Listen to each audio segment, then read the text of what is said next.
So today, as we're watching this little Shay about ready to climb the steep grade on the upper switchback track with its three little flat cars in tow, I thought I'd talk a little bit about the grade and some of the challenges with making a layout that has such a steep grade. Making the grade and the switchback was definitely one of the features I wanted to incorporate into this new layout, along with the struggles it takes to go up and down grades like this. And those struggles have been, building the grade was harder than I thought, and we'll go over that in a minute. And then just the design of the locomotives to be able to go down and up the grade. And down was the bigger challenge of it all. But this area right here that this Shay is traveling was one that was a little bit disturbing to me. Visually, it was very steep looking, even though when I laid it out, I thought I was doing a really good job of maintaining the grade. But I had an idea the other day about how I can measure this grade and kind of plot this out and do a check on this. And as you can see here, one of the things I did is I marked off 1 foot intervals all along the roadbed here. And I'll show you in a minute how I use those 1 foot intervals to actually check every single foot of this grade here to see what I was really doing. Now, when I designed this layout, I designed this grade to what I thought was about a 4 3/4% grade. But through the process of building this layout, a couple changes were made on the fly that had an impact on this grade, making it steeper than that. And although I thought it was only going to be a little bit steeper, it turned out to be a lot steeper. And the trains do still go on it as planned, and they still do pull the planned length of trains. But there were some spots that were just a little bit disturbing to look at and to run over, and you'll see why in a minute here. So I thought I'd do something fun today here, because it's going to be my only chance to really do this. After scenery goes in, it's going to be more difficult, but I'm going to do a grade profile, and I've got this laser level here. And what I've done is I've gone along the roadbed here and I've marked so this would be starting point 0, and then I go down here and there's 1 foot, and then you can see 2 foot, and I've gone all the way down the line marking 1 foot intervals. And I'm going to take a measurement from that point up to where the laser is, and then go all the way down, rather than trying to measure from the ground, because I don't, there's places I can't measure through. So this will give me a more accurate reading if I actually measure up to the laser, and then I'll convert those onto a CAD drawing. And that'll give me my actual grade all the way down to the switchback. And then I'll be able to know if there's any dips or steeper spots. I just thought it'd be kind of a neat thing. I don't think I would change it, but it'd be fun to see what the actual grade is all the way down.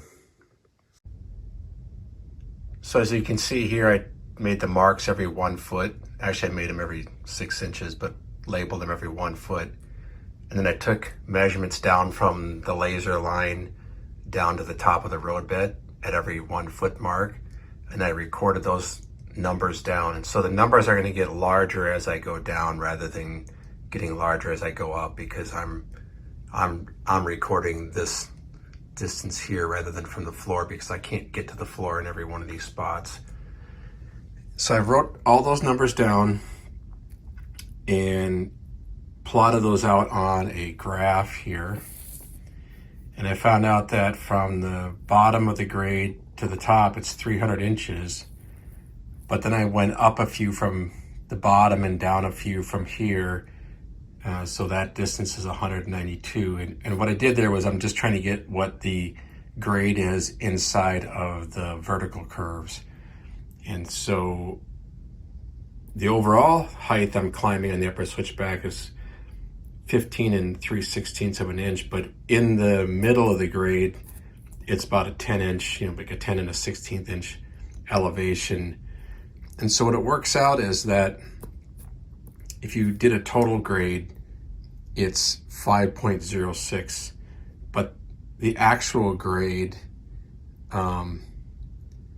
is really, when you look at inside and everything with the distances, the grade that's really the affected grade in the middle here is 5.24. Now that doesn't account for the curve, so you've got those factoring in, so it probably pulls much harder. It probably feels more like a 6.5% rather than a 5.25. But if you look in here, there's some problem areas. And so for example, like right around in here, you know, you've got the grade.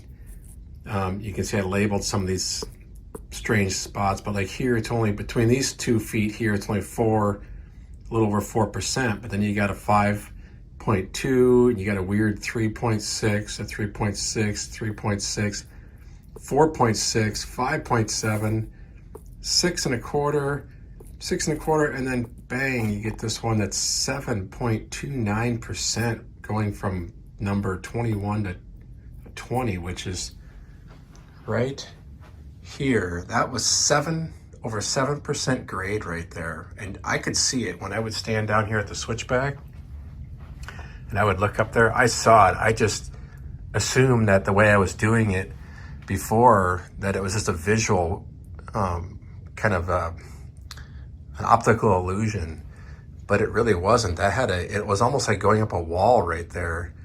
And so what I did was I came back here and I recalculated what I would have to do, the different elevations. I'd have to change these numbers to even that out so it maintains a, I'm going by, let's see, 5.2% grade. And so I had to go through all of these different ones, take out all of the screws at every one of these markers here and readjust all these. But what a difference it made, just in the, not just the looks, but the way it runs. It's so much better. You know, that doesn't look so bad right there anymore. Now it does, if you come back here, it does steepen up right in here to 6.7%. So that's at riser number 4, which is right there. And that one's gonna be a little harder to change because I can't just take the screw out and lower this one. So if I wanna change that one, I'm gonna have to probably make a saw cut. There's a screw going down inside of there. And so I'll probably have to make a saw cut through that screw, and then I'll just use some construction adhesive to hold it back down. One of the nice things is this Homoset is now, after a year of being in this shape, has kind of taken to this shape. So even when I took out the risers, when I unscrewed all these risers through here, I had to pull it and push it. It just hung in its spot it was screwed to. So that's kind of nice. So there's no more forces on the glue, or if there'd be no more forces if I use glue up here to fix that one there.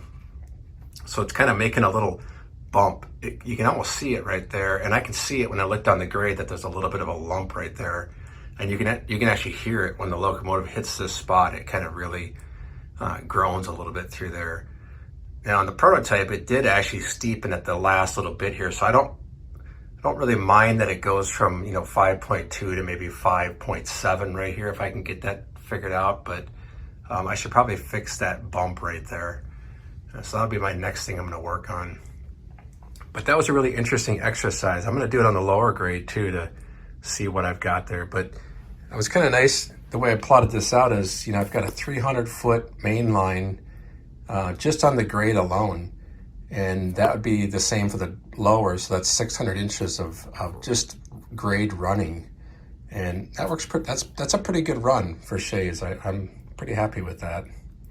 Anyways, this wasn't an update. It was just some interesting little side project I was working on.